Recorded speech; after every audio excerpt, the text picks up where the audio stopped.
Kwa ile ambalo limetutokea Watanzania, roho zetu zinauma sana.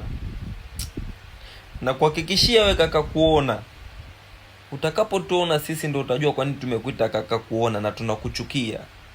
Tumekuchukia sana, hatukuombei mema sisi kama Watanzania, na tutakapokutana na wewe kokote ni viganja.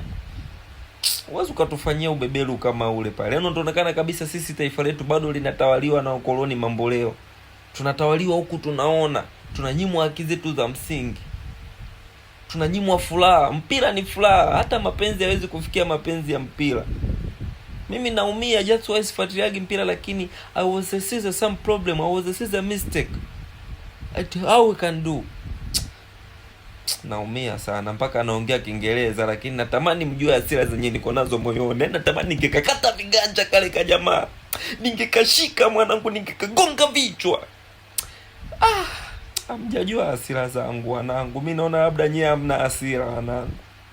Inaaka kangekuwa kanachezesha mipira yetu ya huku ya kubeti ya mbuzi ya ng'ombe, sidhani leo kama kangepata pa kutokea. Yaani tungekagonga leo kuna deki.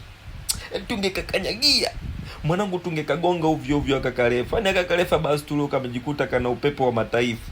Lakini kangechezesha ligi zetu za huko ndani wanangu, tungemaliza hasira zetu leo. Kangetujua sisi ni wakina nani mwanangu. Sisi sio wanyonge hivyo wewe. Sisi sio mafala hivyo wewe jamaa. Dunia inaona lakini haiwezi kuongea because we have a low voice. Hatuwezi kaongea tukasikika.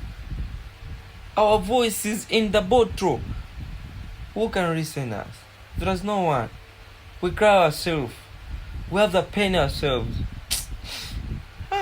Imeniuma, Kiingereza kinapanda. Ningekashika kaka jamaa.